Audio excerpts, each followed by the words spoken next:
It's time for Declare Your Independence with Ernest Hancock.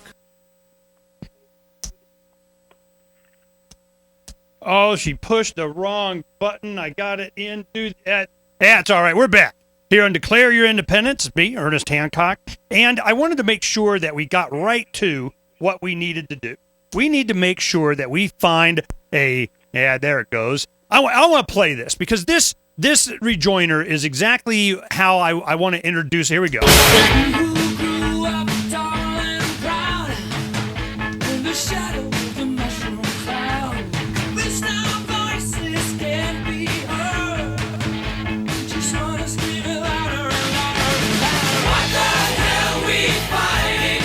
Yeah, what are we fighting for? You know, this is the communication of our generation was music. You know, we didn't have the internet and fax machines and so on. I graduated in 79.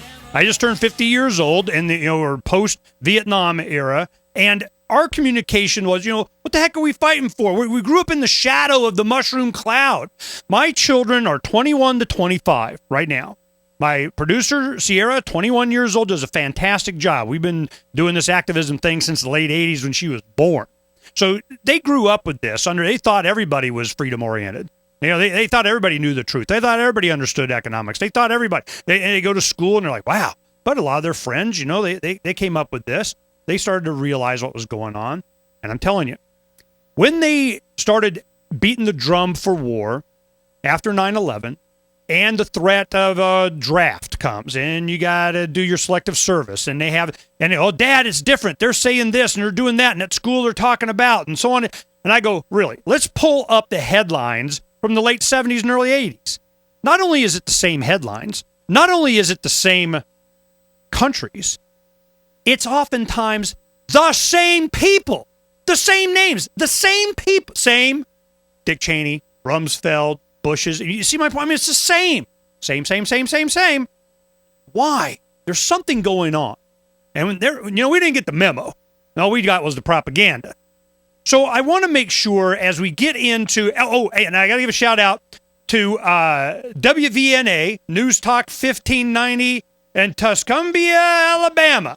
We are doing, we're going to help them out this week and making sure, we get the voice of freedom out there, and you guys give them a call. You say, hey, we want to do this some more, man. Keep them on. And I'm glad to do that. And it's a very unique opportunity. They may not have, one, a libertarian, and two, a progressive talking to a libertarian on conservative talk radio. So I'm, and I don't know how their programming is there, but welcome, and it's glad to talk with y'all. So, Chris, I want to get right to it. As we are going into the decline and fall of the empire, and make no mistake about it, and I'm sure as a foreign correspondent, you know exactly what I'm talking about. You saw it on the ground. There's going to have to be a rebuild if there is even going to be the U.S. dollar, which is doubtful. Heck, we even got the IMF and United Nations out there calling, well, there might be, the U.S. dollar might be going down. We're already starting to hear the death rattles.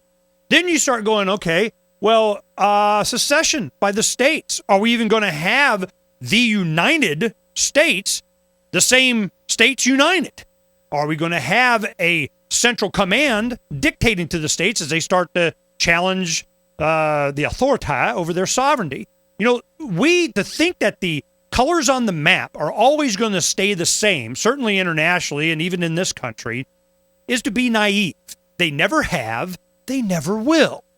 As we go into the next phase, there has to be some fundamental philosophy, some fundamental truth that we can all agree upon, which is, let's see, murdering me be bad idea. Concentration camps, taking my freedom, taking my liberty, taking my property, there's got to be some base of understanding. That's why this show's called Declare Your Independence with Ernest Hancock. And you can't be independent if you're dependent. And I'm just wanting to I'll give you an opportunity to monologue, man. Help me out. What is it that we need to make sure Generation Next, in the country next, is going to be advocating for what? Well, you want what has not happened, which is a protection of civil liberties, not an erosion of personal rights. because if we enter a period of unrest and turmoil, and I've lived through 3 currency collapses, Argentina, Nicaragua, and Yugoslavia. I've seen what happens when the currency collapses. You don't want to hand to the state the kind of power that, unfortunately, the Bush administration gave to the state and the Obama administration has solidified. It's, for me, very frightening what they're doing to Bradley Manning, and this is regardless of what he did or didn't do. The fact that we stand by passively as an American citizen is in front of our eyes tortured, and that's what these psychological methods of breakdown are. The fact that we run offshore penal colonies, we continue to where we openly torture, the fact that we have allowed the chief executive to slate an American citizen, and I'm talking about the Yemeni cleric, for assassination. And, we used to be a country about due process, about trial, about habeas corpus, and take that away. It's relatively benign in a period of stability. But in a period of instability, we have given to the state the instruments by which they can choke off absolutely any kind of legitimate dissent. And that's what frightens me the most. And that is why I feel the Democratic administration under Obama has just failed us so miserably, not only in terms of their catering to Wall Street and the continuance of the largest transference of wealth upwards, but almost as importantly, their refusal to roll back the destruction of civil liberties that that George Bush put in place after 9/11. Okay, let me ask you this. What mechanism do you advocate that people do advocate for these changes? Civil disobedience. It's all we have left. It's clear that the two parties are utterly tone deaf to the interests, needs, or rights of the American citizen. What, you don't vote? You're still voting? Are you still voting? Well, I voted for Nader. I voted for Nader with the understanding that there was not a chance in hell that he was going to win. This is the one thing that I want to make sure we, so you understand where we're going. I've run for office, Congress, Secretary of State twice, Congress 3 times, ran against John McCain in 2004 as a Libertarian candidate. We have lots of fun, but I don't vote. I will not ask permission from the slave master for more freedom. Because just by doing that, I've learned, it's since 2002 that I stopped voting, but I'm just going, it's like a checkoff box. I went, get milk, pick up the kids, do the whatever, and you feel good when you check off a box. Hey, I accomplished something. I'm making my way down the list. I remember the feeling I got, checked off, I voted, and I walked out, and I felt worse.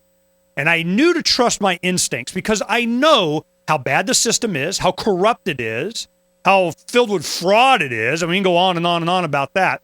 And even though I do my best not to lie to myself, I'm certainly not going to lie to my kids. So I'm not going to support a system that I know to be fraudulent. The whole concept of begging for your freedom. If I got to ask somebody for it, then I don't even deserve it. I'd rather, just ignore them. Well, we're going to talk about methods, because what are we having this Saturday? Dance party at TJ's. The Thomas Jefferson Memorial is they're arresting people for dancing. Oh, we got all the inside scoop on that one. We'll be right back.